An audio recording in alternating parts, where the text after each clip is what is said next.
Hello, my dears. Daniela here, and welcome to the Spa Marketing Made Easy podcast. This episode is brought to you by Atto Aesthetics, the #1 coaching company for aesthetic professionals wanting to step into the role of spa CEO. And today is the day I have been waiting for so long, you guys. So long. If you're in my Growth Factor group, you know that I have been talking about how excited I am to interview my iFit trainer, Zac Marion. Okay, so my hubs got me a treadmill for Christmas. I came across some of Zac's classes on there, and he has totally become not only my fitness coach, but also my mindset coach. And I wanted to bring him on to talk about drive, to talk about mindset, to talk about how to keep going when you just want to lay down and eat a bunch of cookies. Can you guys see how much these worlds overlap? This world of fitness and keeping to push on and all of the things. It overlaps with being an entrepreneur so much. So he's an awesome guy. I'm going to do a quick read of his bio, and then we will jump right into that interview. So Zac is a professional runner whose journey began unconventionally with a simple desire to lose weight. This 100-pound weight loss eventually led to competing in 100-mile races around the world and a career change from business to completing a doctorate's degree in physical therapy.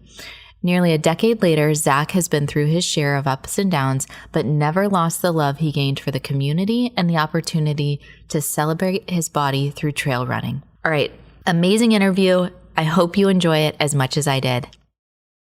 All right, Zac, welcome to the Spa Marketing Made Easy podcast. I am so excited. Everyone that is in our coaching programs and on my team knows that I have been looking so forward to this interview. To have you here. Thank you for being here. Thank you so much for inviting me. It's an honor to be here to speak with you. And I'm excited for the conversation we're going to have and hope that we can make it a fun, lively one. All right. So I came across you as my iFit trainer. So I made a commitment to myself in the beginning of the year that I was going to move my body for 30 minutes every day. And as an entrepreneur, as a mom with 2 young kids, my husband's active duty military, he's gone quite a bit. I have a busy life, but I said, you know what? I've got to put myself and my health above everything else, because if I'm not healthy, I can't run my business. If I'm not healthy, I can't play with my kids and all of these types of things. And so I made this commitment that says, I'm going to move my body 30 minutes every single day. And Kyle, my husband, got me a treadmill, got the iFit app, did that whole thing over Christmas. And just out of, I don't really believe in coincidence, but you came up on the screen and I said, oh, New Zealand. I'm from Hawaii. I have a connection with, Polynesian culture. It's winter here in DC. I don't like winter. I was like, I'm going to go on this New Zealand tour with this guy here. And not only was it your training so mindset focused for me, you're going through, you're teaching about the body, you're a physical therapist, you're an ultramarathon runner, but so much of being able to accomplish big things like that comes down to mindset. Absolutely. And so I wanted to bring you on because you have been such a great influence in my life, even though you don't know it, as far as mindset and really shifting into that positive place and knowing that I've got to do the work to get the results and all of those types of things. Starting your day in that manner is it's a game changer. And for business, for our spa owners out there, entrepreneurship is a freaking roller coaster. I feel like sometimes you are just running uphill, and with COVID, with the shutdowns that we've had, with, just the uncertainty of the past couple of years of operating a service-based business, it's hard. And Absolutely. I feel like people need mindset more than anything. So tell your story. Let's just start there with you. How did you get into this in the first place? Like, you wanted to lose a little bit of weight, and then all of a sudden you're running ultramarathons. It's a slippery slope, I'll tell you that much. So first off, thank you. That was an incredible introduction. I'm very, very grateful for that. And I'm very glad and grateful that you found me through iFit. It's been an incredible part of my journey personally, my fitness journey, and being able to share what I've gone through really is what drives me. That's kind of my purpose, is taking my not super unique story, but also it's having a platform to be able to share it and hopefully inspire and help others, kind of achieve their best version of themselves. Like, as you found that in order to be successful, we have to be the best version of ourselves is what we need to accomplish. And then that person, I believe, can do anything that we put our minds to. A little bit about me. At about 24 years old, I was in business school, and I was just so focused on studies and had kind of always been a bigger kid in my life. I've always been someone that, the typical stories that your mom says, like, oh, you're just big boned. You're just, one of those bigger kids. It's okay. That's just how you were made. And I just always accepted that was the life I was given, that was just who I'm going to be. And I think I was 24 and I decided, like, you know what, like, I don't love who I am right now. I like something needs to change. It's not healthy. It doesn't feel good. I vividly remember I was walking up a flight of stairs with an armload of groceries, and halfway up, I had to stop and catch my breath. And that's when I realized, like, this isn't right. Like, this is not okay. Something about this doesn't feel right. So I ended up, literally the very next day, I went to a local, like, Kohl's or somewhere like that, and got a pair of running sneakers and started just running as far as I could. I had no structure. I had no education in health or physiology. I had no history with sport other than playing, some sports in high school and growing up as a kid, which running was never the focus of. So this was a new realm for me. And I knew that I just had to run, and that's all I did. It was just to lose weight. I was 245 pounds. And I was like, I want to get under 200. It'd be like a really good weight for me. And I set that goal. I set that intention was to accomplish that goal by showing up every day and doing something. And in typical me fashion, I want to know how it all works and why and the process behind it. And I really got into the science of it. I started learning all about physiology. And you can fast forward a year later, I'd lost 100 pounds. I was down to 145 pounds. And I had some friends who were doing a relay event. I had no intentions of racing. I had no intentions of, like, doing anything with this. This was strictly just for fitness. I just wanted to feel good. And the more weight I lost, the better I felt, which inspired me to do more, which inspired me to continue this, like, role that I had, this, this ritual of going out every day and running the same loop. I didn't even know how far it was or how fast I was running. I was just doing the same loop. It was every the day. Consistency. It was the consistency. And it was my goal of, I'm going to show up for myself and do what's best for me. And, then I started learning some nutritional habits and all that. Whenever I do something, I want to learn all about it. So I dove into the physiology side, and a year later, I got invited to do a team relay event, which intimidated me. I had no idea if I was able to do it, what kind of shape I was in, like if I'd let people down. Imposter syndrome starts showing up. Mm-hmm. And I did pretty well. I had fun. I met some great people on this. And when I met these people, one of them asked me, hey, do you want to run a half marathon with me? And I was like, I don't even know how far that is. Like, that sounds intimidating, impossible.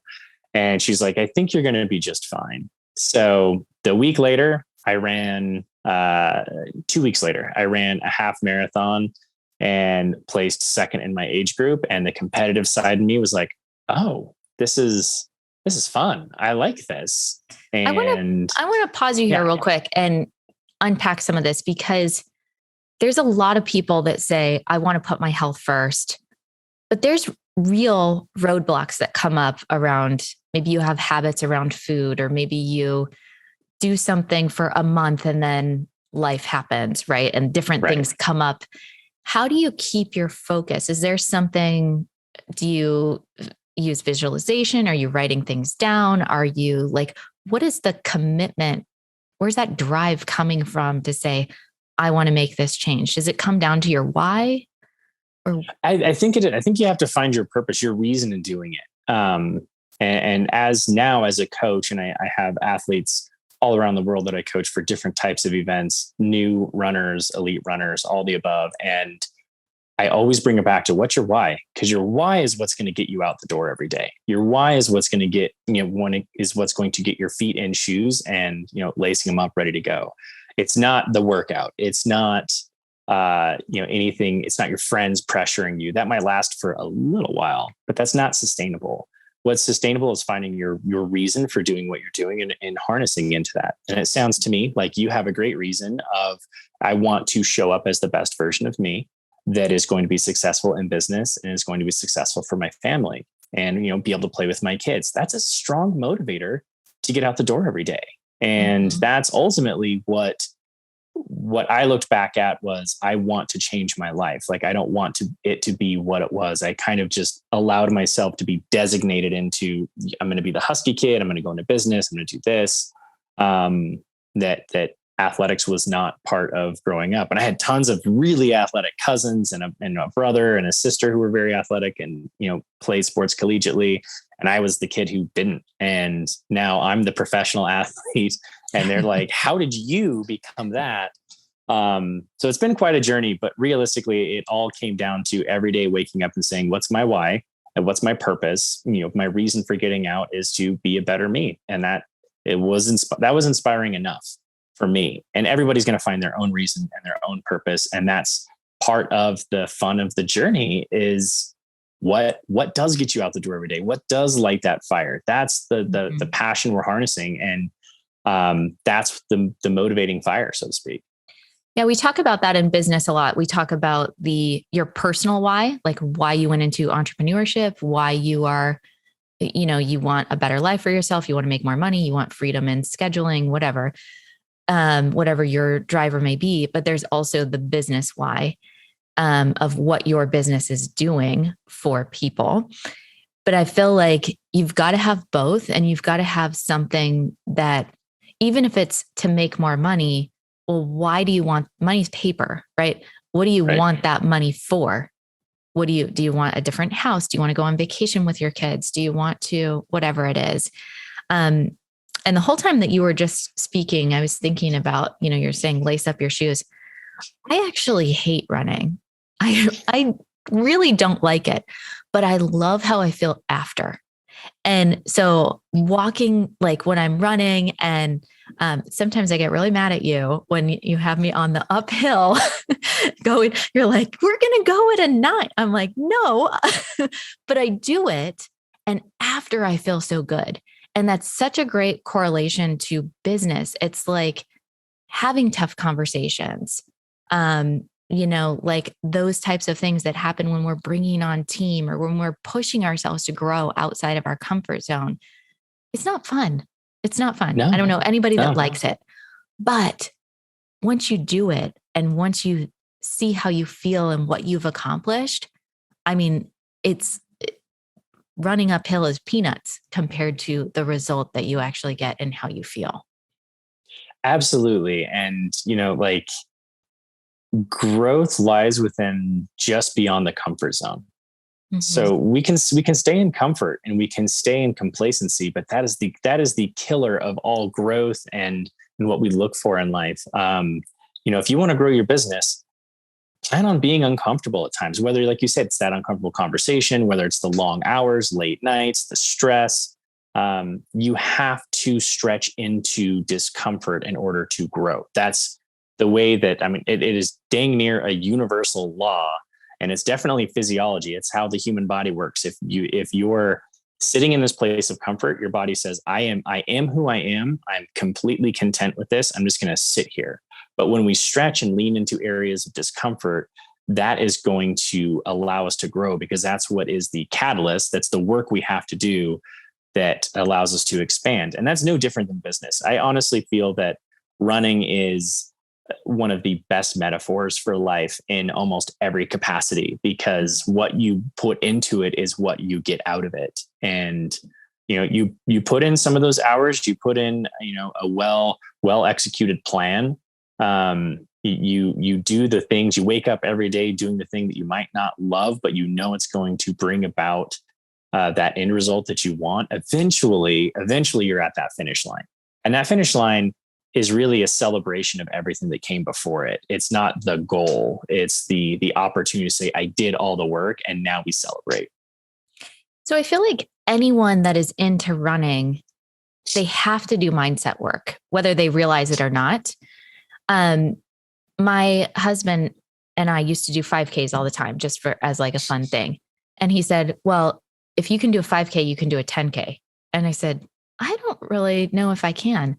And we just signed up for one and I did it and it was totally fine. It was pure mindset of, okay. And sometimes I have to count to 100. Sometimes I have to like sing a song in my head or do something to take my mind off of what my body's doing. But how are you, if you are intentionally training these runners or training yourself to push through that discomfort when it's so easy to say, you have the ability to stop? Does it still all go back to your why? Like, how are you motivating yourself? I think it's a skill that you've got to develop. It really is. And honestly, so I got a puppy back here wanting to say hi. It really is. It is a skill that you develop and it takes time. I mean, your brain is no different than any of your muscles. The more you practice this mindset shift and the more you practice being able to show up with purpose and, meditating in the morning, things like that. All of those are exercises for the mind. And the more you practice it, the better you are at shifting your perspective. You can look at it and say, for example, in a 100-mile race, at mile 10, I never think to myself, I've got 90 miles to go. I think to myself, okay, I finished 10 miles. Awesome. That's 10 less that I have to do. Like I am 10 miles closer to my goal, not 90 miles away from my goal. Are both of those the exact same thing? Absolutely. Does one motivate you more than the other? 100%. Mm-hmm. And I heard something, and I'm gonna botch the numbers. But if I remember correctly, our brain goes through like 80,000 thoughts a day. Mm-hmm.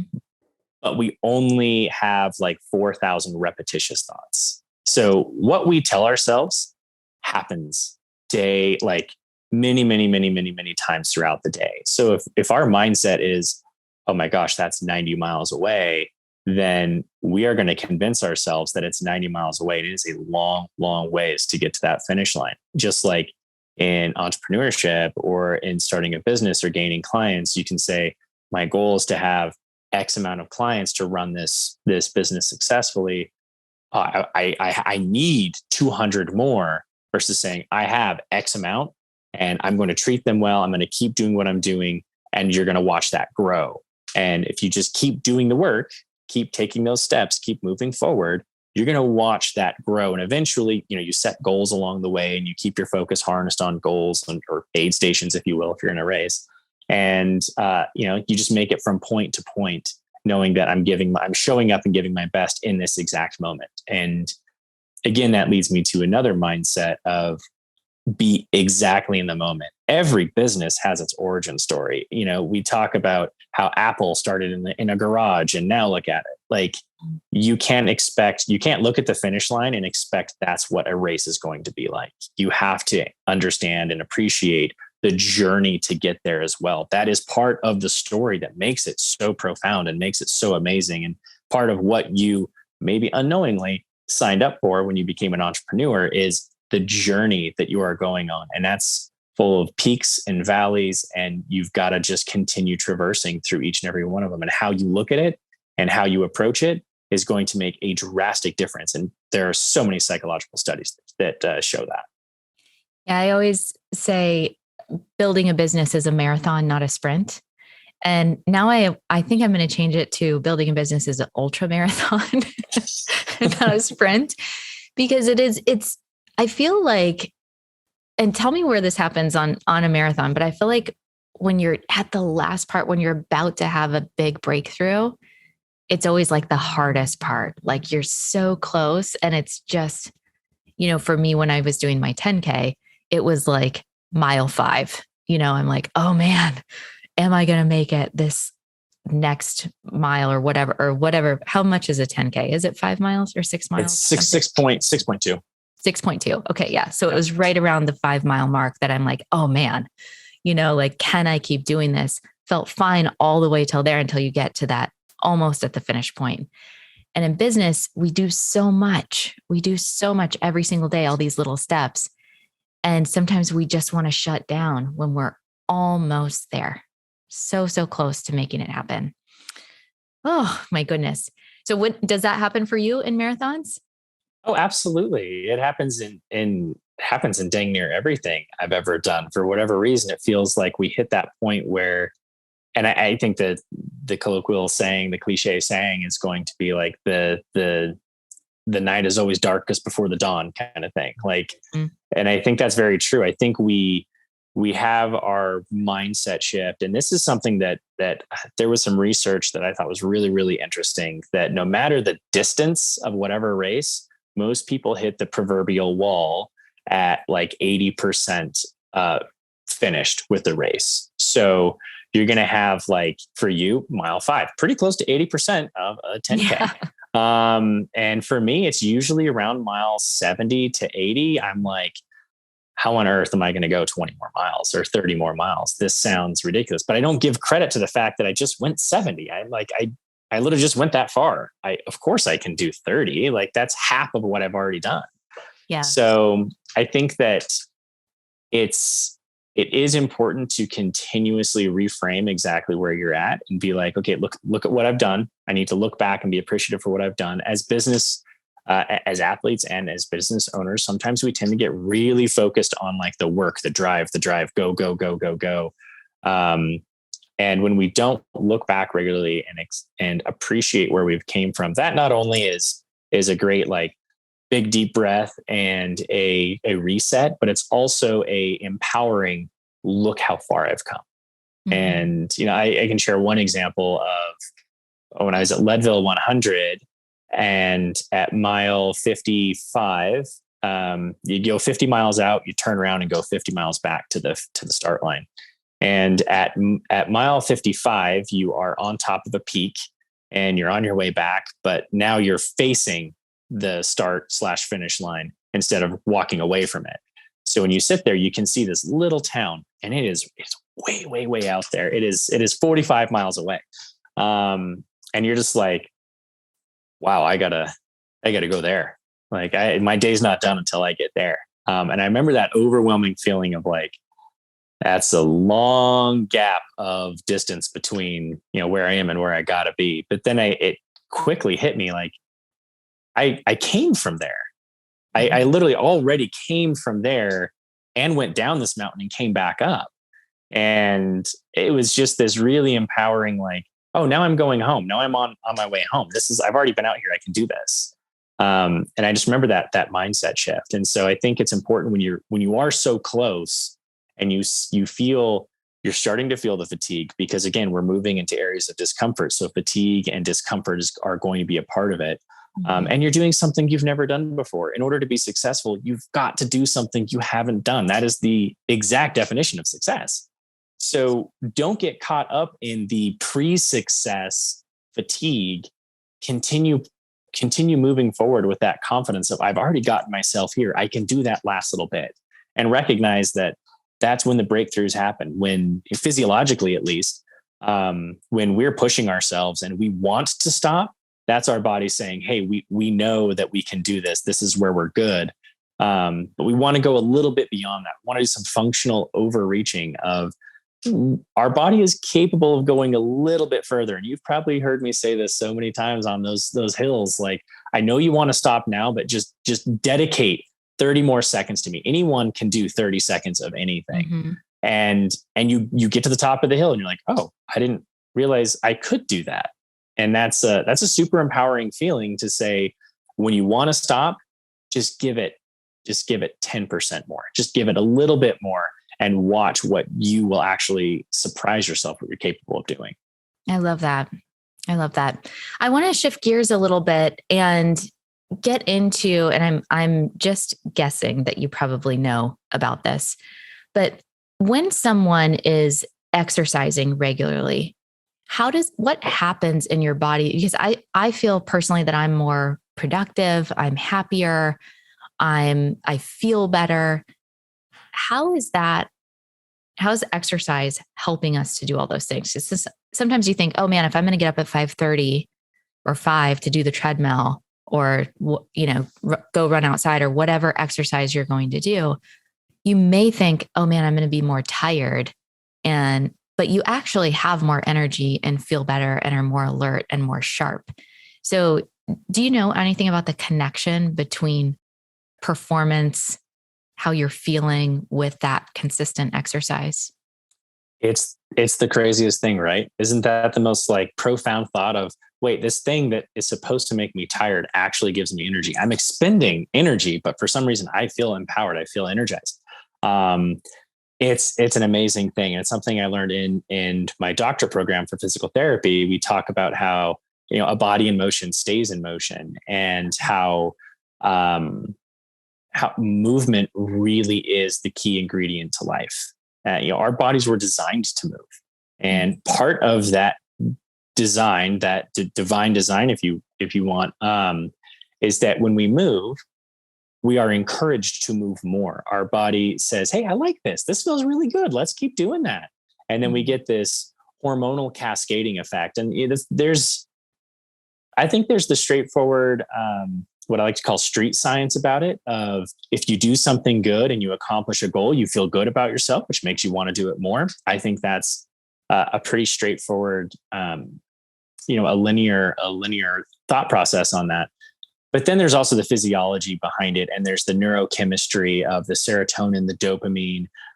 When you do something and when you say, I'm going to run for 30 minutes today, and you accomplish that task, your brain releases a little hit of serotonin. That is our goal-oriented hormone. And so when we accomplish tasks, we get these little hits of serotonin. When we do well, we get little extra hits of dopamine. When we have a community around it, more dopamine comes out. So, and then you can talk about like norepinephrine and all those other good things, adrenaline. They all kind of play into it. But the bottom line is we have a chemical system in our brain that rewards success and rewards behaviors. Mm-hmm. And when we do something and we accomplish goals, we unknowingly, none of us really consciously think about this, but unknowingly, we have parts of our brain that release these hormones that make us feel good, that give us energy. And, I can think of it, one of the best things in the world, if you've ever been completely exhausted and tired and had a terrible day, but maybe you come home to your child at home and that child is so excited to show you something that they did. And you're like, I've got a million things to do, but I'm going to sit down with my kid for a few minutes. And they just want to spend time with you, and you feel important. You feel successful in raising that child, that you are the apple of their eye. That energizes you. I don't have kids, so I have nieces, so I get this small little similar experience. I have dogs that they love to see me when I come home, and nothing makes me feel better than like, oh, this thing loves me no matter what. But again, that's an example of one way that you walk into that door completely fatigued and tired, and then you get this little jolt of life when you feel successful at something. Or if you've ever been on a car ride and it's like you're not moving, you're just stationary driving this car, and you're like falling asleep, like this is just the worst thing in the world. But you get out, you pump some gas, you walk out, you go to the gas station real quick, buy a little treat, go to the bathroom, come back. That little bit of movement, all of a sudden you sit down and you're like, I'm jazzed, I'm ready to go. That so little bit of movement gives you energy.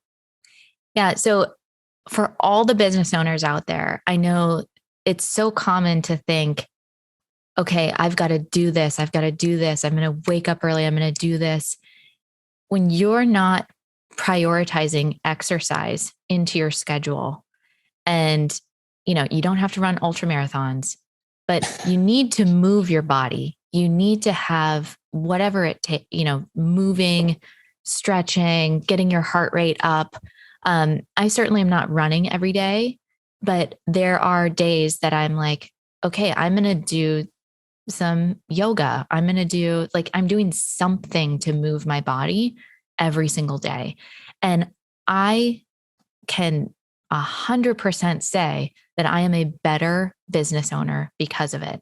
I don't get as stressed out. There's so many benefits of being more sharp, being more alert, being able to handle stress and pressure in a different way. So that's part of the job. That's part of the work, is moving your body so that you can show up as your best self. Taking care of yourself and being the best version of yourself is the ultimate best thing you can do for your company. If you're not showing up 100%, you can't expect 100% growth. You can't expect what you're looking for to be able to accomplish it with 100% of yourself. I think we kind of get stuck in this like grind, like wake up, grind culture. It's all about like, how early did I wake up? How late did I stay at the office? How hard did I work? How exhausted am I? That's such an unhealthy culture. And honestly, like you experienced, it takes a half hour of giving yourself a program in the morning that wakes you up, that gets you excited, that gets you jazzed. And part of that, again, is physiological. When we move, when we exercise, we reduce the cortisol levels within our system. And cortisol, as entrepreneurs, we all have just tons of it coursing through our system. That is the stress hormone. So anytime we're stressed, our body is releasing cortisol, and it has its own reason and purpose and process. But what we have found through research is that elevated levels of cortisol, they make our brain kind of foggy. They make us not feel very good. And that unfortunately reinforces this more sedentary, almost depression-like cycle. And so if we're just constantly sitting and our cortisol levels are elevating, and we don't ever get up and move and release those and kind of gobble those up, then it's just going to stay elevated. And that's going to cause increased fatigue with time. It's going to cause depression-like symptoms, brain fog, where we can't really process things very well. And more stress begets more stress. We did this in school, which I absolutely loved. In physical therapy school, our professors mandated every hour of study, every hour of class, we had to get up for 15 minutes. And they were like, you guys need to just get up and move and go do things. And we came back and we were more energized students. We were more focused. We decreased those levels of cortisol, and we elevated serotonin and dopamine, which allow you to be more present, more focused, learn and process at a faster rate. So there is science behind it, not just this like, if you move, you'll feel good, you should go do it. It's scientific. That's what the body needs in order to be in that flow state that you want so desperately as an entrepreneur or as an athlete. Oh, so good. Okay. So you're an entrepreneur yourself. You have a company called Rising Mountain Coaching. Rising Mountains Coaching. Tell us about that. What do you do? So I found we all do, finding our purpose.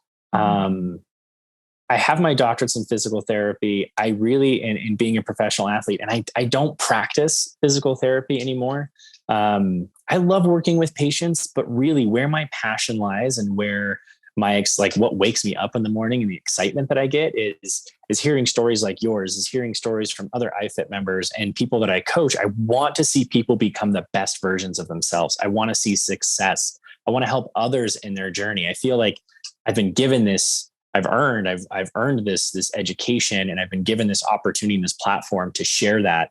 And in doing that, it's one of those just kind of like, it invigorates me. It's sustaining to me. So I recently partnered with one of my good friends, Eve. She had this coaching business, Rising Mountains Coaching, out in Phoenix. And her and I have partnered together with a couple other great coaches. And we are trying to create this amazing community of athletes. We're not just coaches. We're not just giving you a training plan and saying, okay, go have fun. We're trying to create a community with it. We're showing up to events to support events. We just had an event last weekend where we had a dozen and a half, 2 dozen athletes show up to a race. And it was fun seeing how they all knew each other. They were all cheering each other on the course. And then they got to see us coaches at the finish line. And it was like, we got to see the celebration of all the hard work they've put in. And we got to be there for that super, super special moment. I still, even having competed at a high level around the world for almost 12 years, I still get choked up at finish lines. I still get a little teary-eyed at finish lines because it's such an amazing accomplishment. And it's not just the finish line, and it's not just the race. It's all those conversations I had with these athletes of, I don't know if I can do this. I'm really tired. These workouts are hard. Mm-hmm. And to watch them transcend that and prove to themselves that they can do hard things, I know I'm setting them up for success in other areas of their life. And that to me is the most sustaining purpose that I could create in my life. And so joining Eve with Rising Mountains Coaching and creating this little group of coaches, a spa of coaches, if you will. Each of us kind of has our own little special niche. We work as a team and we get our athletes to finish lines and through life. I mean, I can't tell you how many personal connections I've made through this, that I'm talking to some athletes about not even running, just their personal life, their business, this is changing, that's changing, relationships. It is kind of a whole life coaching is what it's turning into, but we love it. We absolutely love what we're doing and we want to see it grow. We have, a camp at the end of this month. We have a women's camp at the end of March, and we're trying to do a high elevation camp here in Utah. We've got some great things going on and we're really excited. So are you guys, like you can be anywhere in the US to join? Yep, we can coach anyone across the US. I have international athletes. And all it takes is going to risingmountainscoaching.com, or you can come find me on social media and shoot me a DM and we can get you started and get you set up. But we can coach anyone, anywhere, in any aspect. This is not elites only. This is not beginners only. This is not road. This is not trail. We have the education, the scientific education, and the capacity to teach anybody through anything. We have a yoga instructor. We have strength trainers. We have all of it. So we are a one-stop fitness place. So if you're interested, come find us and we'd happily chat with you about it. We'll get all the links posted below this episode so you guys can easily access that. And the thing is, look at it as an investment. When you invest in yourself, you invest in your business, right? You've got to be the best version of yourself in all aspects. To be able to accomplish our dreams. So thank you so much for that, Zac. This has been such a great interview. I hope the spa owners that are listening feel motivated, feel inspired, and want to take charge of their health and business in a whole new way. So as always, if you guys want to keep this conversation going, be sure to head over to the Spa Marketing Made Easy Facebook group, and we'll catch you on the next episode.